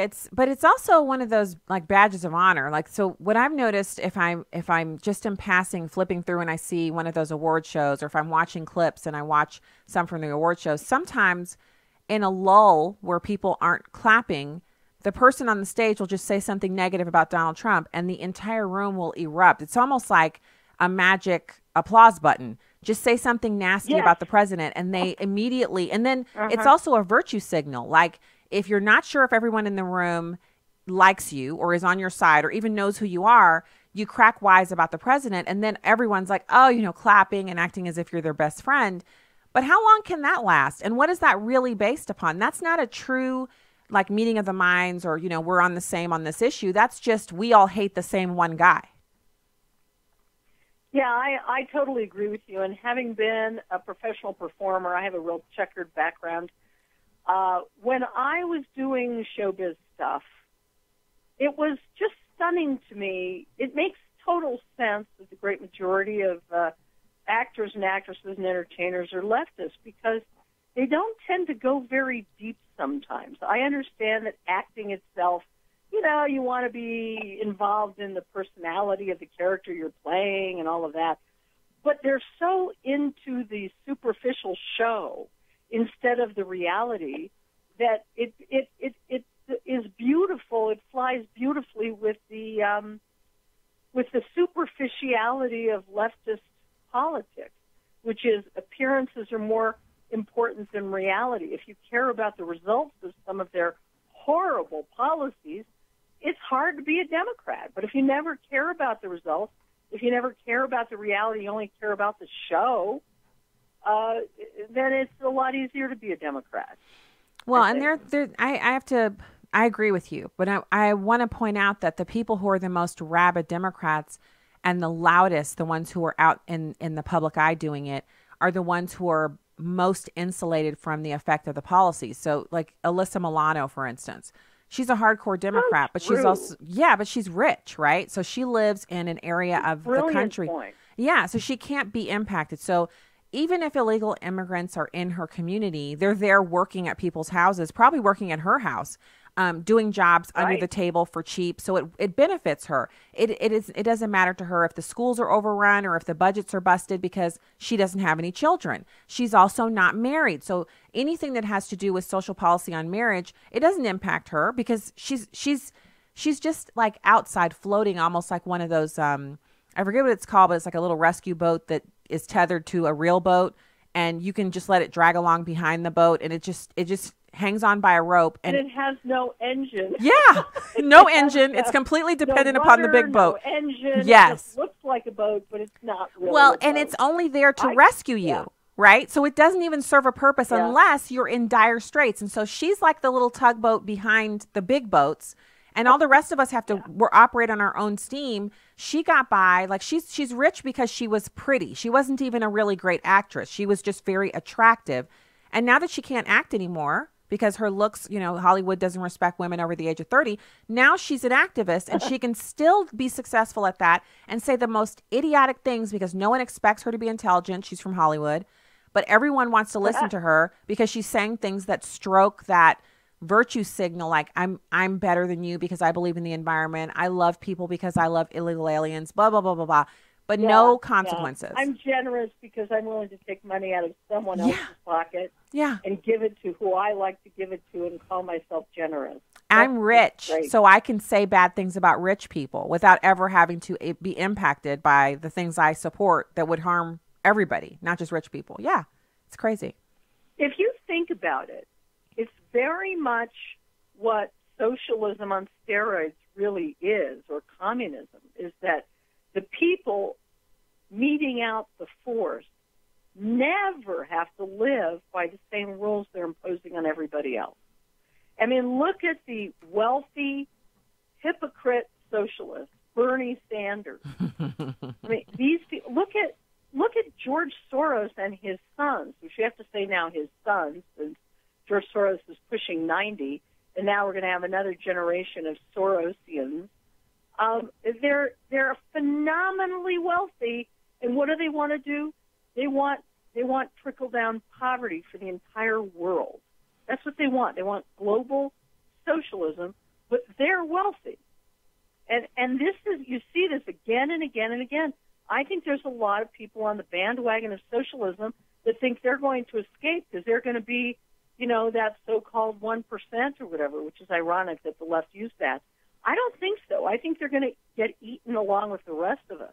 Well, remember, in all of the other countries that went to socialism and then traveled down the path to communism, the ones who were the most vociferous supporters were the first useful idiots and patsies to be gone away with, because they were very vocal in supporting it, right? And then when things weren't going right, they were very vocal in criticizing it, and they go to the gulags first. They're the first ones through. I agree totally, and that's what they don't know, and that's what makes them useful idiots. For that simple reason, because they've bought the bill of goods that a lot of people are buying, which is either you'll take care of me from cradle to grave, or I'll be one of the elite that won't be affected by all this misery, like in Venezuela and elsewhere. So, yeah, I don't know. I'm going to ask you a question. Usually I don't, but I'm going to ask you a question. What is your sense when you do your talk radio show of more and more people getting what the Democrats are doing, that they are finally on to them and understand that they are full of lies, full of hypocrisy, they're guilty of what they accuse everyone else of? You know, it's kind of like the blue pill or the red pill. How many people do you think it's growing that people are finally getting it? Well, I think in certain communities, like the Jewish community, because they had that really stark representation of exactly who the Democrats are now as opposed to who the Democrats have traditionally been, that Ilhan Omar's numerous statements about Jews and American Jews and Israel, there's been an awakening in the Jewish community, I think. Now, is it enough to cause people to radically change how they vote? Because being a Democrat is a part of an identity? I don't know.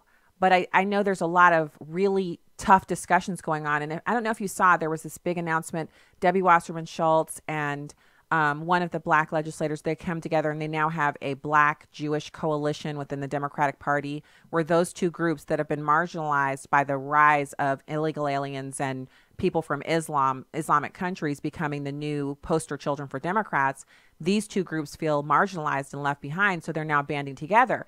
I don't know if that's enough to save the votes that they could potentially lose, but I think there's an awakening within the Jewish community. I think black men in particular are seeing that it's not so much that Democrats want to help them as they want to keep them in a constant state of victimhood, and men naturally have an aversion to being seen as victims. And so with this kind of economy and these kinds of opportunities, black men are voting in larger percentages for President Trump and for Republicans. And I'm hoping to continue to see that trend. And I really wish that black women would give Republicans an opportunity like the black women in Florida did for Governor DeSantis. They've been able to see that school choice is something Republicans will give, Democrats will never give. So they voted for Governor DeSantis. I'm hoping we'll see more of that. Yeah, they want school choice, and he will give that to them. And so I'm hoping to see the Republicans capitalize on that and spread it around the country in other races. You know what? Karen Kataline, KarenKataline.com, KarenKataline.com. Spouting Off is her podcast. And it's been so great to chat with you. Thank you for coming on. Stacy, you and I can do a Black Jewish coalition on the right. That's what we ought to do. do. You know what? I'm loving that idea. All right. Have a great weekend. We'll be back with the last segment of the show today. Right back. This is Kay Arthur. Are you hungry for love? Unconditional love, because unconditional is what you need. You've blown it. Made a mess of life, and deep inside you wonder if anyone could love you the way you are. God does, and that's why God let his only son, Jesus Christ, die on a cross almost 2,000 years ago. Jesus died for you because God knew you would fail to measure up. That's how much God loves you. The Bible, God's book, says while you were a sinner, a person who failed and missed God's standard, Jesus died for you. But that's not all. God raised Jesus from the dead. Because Jesus lives forever, you can too. If you want unconditional love, dear one, and a new start on life, call 888-NEED-HIM. Let me repeat that. If you would like to speak to someone right now about beginning a personal relationship with Jesus Christ, call 888-NEED-HIM. There are many ways you can listen to the shows of Urban Family Talk. One of those ways is through our very own app. Whether you have an iPhone or an Android, just go to the App Store and search for Urban Family Talk. You'll have immediate access to 24-hour programming as well as the podcast for each show. You'll be able to tune in no matter where you are. Speaking of tuning in, we have our own channel on another radio app called Tune In. Cool, right? Urban Family Talk is everywhere. Just download the app and take us wherever you go. The Christian life is a battle. A wise soldier puts on the whole armor of God so that he is able to stand against the wicked schemes of the devil. We can have victory over the enemy when we go into the battle, not dependent on our strength, but dependent on the strength of Almighty God. The Hour of Intercession with Joseph Parker, weekday afternoons at 1 Central on Urban Family Talk. It's Fox Wheels. When you recycle plastic bottles, do you ever stop and think, where is all that plastic going? One answer, Ford vehicles. If you use recycled bottles, which includes water bottles, pop bottles, even ketchup bottles, you can make them into new fibers, which we convert into shields, underbody shields and shields around the wheel liners. Tom Swader, designer at Ford Motor Company, saying that Ford's averaging about 300 recycled bottles per vehicle. That's 1.2 billion recycled plastic bottles per year. The benefits: one is they make the vehicle quieter. The other one is they improve the fuel economy, making the vehicles lighter and helping out with the environment. Ford Europe was the first to use recycled plastic back in the 1990s on the exterior of vehicles. Today, most cars, vans, and trucks that use rear wheel liners use recycled plastic. That's Fox Wheels. I'm Jeff Manasso, Fox News. Welcome back to Stacy on the Right on American Family Radio and Urban Family Talk. It is the assessment of the United States government that the Islamic Republic of Iran is responsible for the attacks that occurred in the Gulf of Oman today. This assessment is based on intelligence, the weapons used, the level of expertise needed to execute the operation, recent similar Iranian attacks on shipping, and the fact that no proxy group operating in the area has the resources and proficiency to act with such a high degree of sophistication. Taken as a whole, these unprovoked attacks present a clear threat to international peace and security, a blatant assault on the freedom of navigation, and an unacceptable campaign of escalating tension by Iran. Prime Minister Abe made a historic trip to Iran to ask the regime to de-escalate and enter into talks. Iran's supreme leader rejected Prime Minister Abe's diplomacy today by saying he has no response to President Trump and will not answer. The supreme leader's government then insulted Japan by attacking a Japanese oil tanker just outside of Iranian waters, threatening the lives of the entire crew, creating a maritime emergency. Iran's foreign minister today responded to these attacks. He said sardonically, quote, "Suspicious doesn't begin to describe what likely transpired this morning," end of quote. Foreign Minister Zarif may think this is funny, but no one else in the world does. Wow, that was Secretary of State Pompeo, and he just did not hold back there. When we're talking about the facts of what have happened with this oil tanker thing, yeah, it's something that our country is going to have. We're going to have to be very forceful. Fortunately, we have President Trump in office, and he's not afraid of using military options. He's not afraid of unleashing the power of the United States military. He's going to listen to the generals and the people who are on the ground and more closely, acquainted with what has to happen in this situation, and he's going to let them do what they need to do. And that's the benefit of having a president who isn't afraid of our military or of using our military might to get our aims accomplished around the world, while still keeping with, he wants to see us bring more people home. And I love that about Donald Trump, that he wants more of our people back at home. That's the way it's supposed to be. We're not supposed to be in every single country on the planet.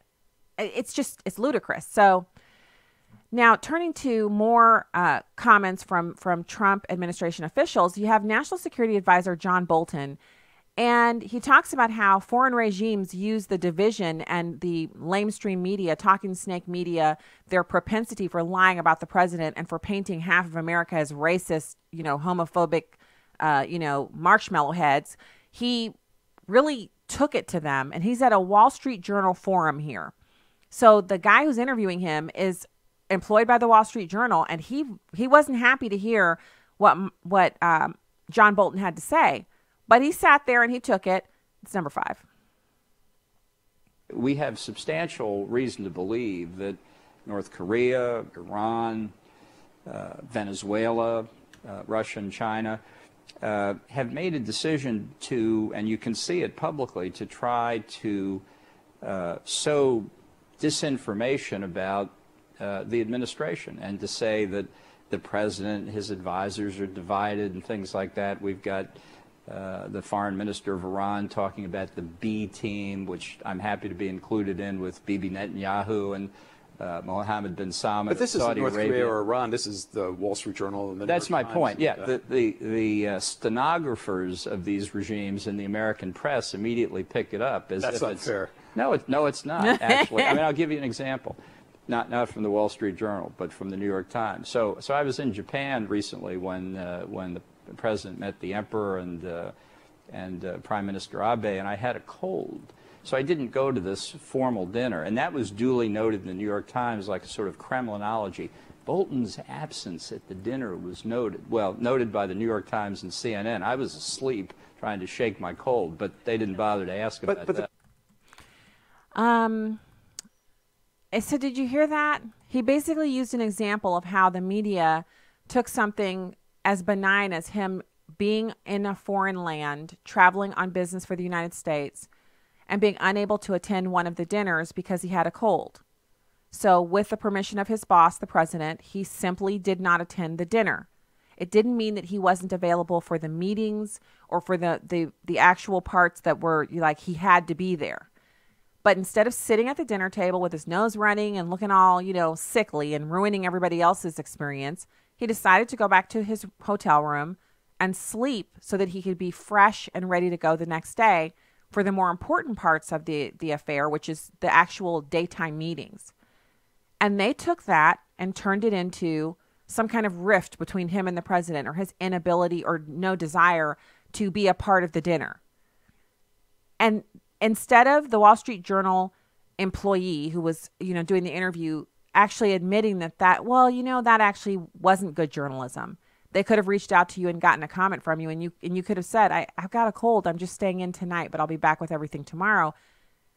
But instead, they just ran with what turns out to be fake news. He's so right to call them out on it. Absolutely right to call them out on it. So I was glad to see him do that. We still have time for calls on Open Line Friday. You can join us at 866-963-2037, 866-963-2037. So, I mean, in the big scheme of things, I feel like, first of all, they don't like anybody in the Trump administration that they're afraid of. And Bolton is one of those people. He frightens them because he's not afraid to push back. When they say dumb things or ask him idiotic questions, he'll say, well, that's an idiotic question. Of course. And then he just gives the answer. He doesn't sugarcoat it. He doesn't smooth it over. He just does what he has to do, which is fantastic. People can be upset about that. So I'm going to put the link up for Karen Kataline's article. They don't hate Trump. They hate what he stands for. And I'll toss that over into the live streams if you guys want to click and check it out. So then the other issue that I saw, because there's a whole bunch of news stories, and we could kind of just do like a quick rundown. So there's Stephanopoulos' interview. Well, first, before we get to that, because President Trump's been mocking Stephanopoulos because he's really, really short. He's a tiny little person. And when walking next to Donald Trump, it's kind of presents this like comical view. And I know how this can work. Normal sized people look small when they walk next to me because I'm over 6 feet tall. And it's kind of disconcerting for men who are shorter, when I'm next to them, they'll say, "Oh, I had no idea you were this tall." And it's kind of like, you know, they want to get away. Like, and I kind of understand where they're coming from. I get it. So, but you know, the president has a penchant for picking on people, especially if you try to come at him. He's going to get you. And so the best thing to do is if you have something that's noticeably different about yourself, like you're a very, very petite little person and you're a man, you probably shouldn't come at the president with your little fangs bared and claws out, because he's going to take you down. And so that's what's happening. Also, there's this thing with Kellyanne Conway. So first of all, this is not the same counsel as Mueller. This is a different kind of counsel. It's the independent watchdog. They're called the Office of Special Counsel. They have put this report out a few weeks ago, but it's just becoming news now. They've said that because Kellyanne Conway, according to them, violated the Hatch Act, that she should be fired from her position. Now, this is interesting because I don't remember the special counsel ever saying anything about the Hatch Act violations that were committed by John Kerry and others in the Obama administration. But I digress, because obviously the same standards don't exist for everyone. President Trump has actually heard what they've said. He's read the report, and he issued a statement saying, look, she's not going anywhere. She's sticking around. Thank you so much for your inputs. Here's the quote. "No, I'm not going to fire her. I think she's a tremendous person." He was on Fox and Friends. He said, "Based on what I saw yesterday, how could you do that? They have tried to take away her speech." Now, according to news organizations, they say the president is incorrect to frame this as a First Amendment matter, that the speech that she was engaging in had something to do with campaigns. But he says he's going to get a briefing about it. And that's it. He's going to get a briefing about it. The end. According to the Office of Special Counsel, Conway repeatedly violated federal law when she mixed politics with her administration work. Trump's not firing her. The end. What else you got? What else do you have? no offense, but is that all you have? Also, there's this big deal about the polls showing that the president is far behind some of the Democratic nominees in swing states. Remember, we always have to, it's like a PSA that we do here. Remember, they always oversample the Democrats by 9% or more so that they can get the poll results that they want. They don't just do raw polling and call everybody in, like 45% of the people are likely voters. 45% of them are unlikely voters. And then 10% the rest. They don't do that. They don't do, 30% Democrats, 30% Republicans, 30% independents, 10% unaffiliated. They don't do that. They don't do it equally. They poll a sample size that they predetermine, but within the sample size, they oversample the Democrats. Don't know why. I mean, they used to say, well, the oversampling of the D side because is attributable to, and they'd give some really academic sounding answer. Now they just oversample the Democrats. They don't even tell you. You have to go into the crosstabs. You have to know where to look and dig down to find out how many Democrats they called and whether or not the people that they actually called and got in contact with were likely voters. Because let's face it, if you haven't voted in 10 years, why do I care who you're planning on voting for? You are not going to be there in the fall of next year. You are going to be somewhere else talking about it's raining outside. I wasn't sure I can make it. I don't have a ride, blah, blah, blah. You're not going to be somebody who really matters when it comes to the next election, which, by the way, if you're a Christian, that's sin. That's unrepented sin in your life right there. It could be the reason why your prayers aren't getting answered. So, here's a couple of other things. So you've got 9% of the millions of dollars that were pledged for the Notre Dame repair for the fire that happened at the cathedral.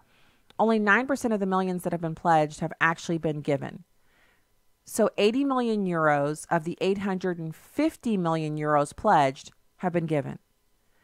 Most of that money, the 80 million euros, has come in small donations given by ordinary people. So the rich folk who said, I'll give $1 million, they hadn't ponied up anything. And y'all know I don't have anything against rich folk. So that's, Two of France's richest men, fashion moguls Bernard Arnault and Francois Henri Pinault were quick to promise 300 million euros between them after the medieval landmark was devastated by fire. The Bettencourt family, who owns the cosmetics giant L'Oreal, said they would put 200 million euros into the pot. Last month, Archbishop of Paris, Michel Aupetit, raised concerns about the pledges, saying that the greater part of these donations have not yet materialized, and the cathedral is in a fragile state. The minister told France Radio the huge shortfall as it stands was due to two factors. He said, first, you might have people who promise to give, but who in the end, they won't. And mostly, and this is normal, is that the donations will be handed over as the work advances, which is kind of logical. When people see the work start to move, then they will start to move money out of their bank accounts to support it. So his ministry has stressed that the biggest donors want to know when and how their money will be spent, which is also normal. If you're planning on giving 100 million euros to rebuild the cathedral, you want to know exactly how, when you give the 100 million euros, when will it be dispersed to contractors? What part of the cathedral will you be using that money to repair? When will it be done? Of course you want to know that. I mean, why would you give such a huge donation and just be like, use it however you wish? No, absolutely not. So 30 people, and half of those are clergy, will be allowed into Notre Dame for the service on Saturday. And that's when they're going to have, a very small service, a mass, in the Chapel of the Virgin on the east side of the cathedral. That's a part of the building that's been confirmed to be safe so that you can go into it. So, again, no shockers there. None of that was shocking. It's like normal to hear that. So here's a story that I'm sad to report. The TSA found knives hidden inside a woman's knee brace at Logan Airport. The reason I'm sad to report it is because I have in the past said that it is so wrong for them to do those invasive pat-downs on people in wheelchairs. And now this woman, she's ruining it for everybody else in wheelchairs. She was at Boston's Logan Airport. She had 4 knives that she tried to get onto the plane in her knee brace. She's a British citizen. She was set to board a flight to Paris. She arrived to security in a wheelchair. She put her knee brace on a checkpoint conveyor belt, and then the TSA officer saw the knife-like items in the X-ray monitor. When he asked her about it, she started laughing. They confiscated the knives and she wasn't allowed to fly. Not good. Not cool. All right. Happy Friday to you. Get in the pew this weekend. I'll be back with you on Monday. God bless. And thanks for making your home at AFR and Urban Family Talk.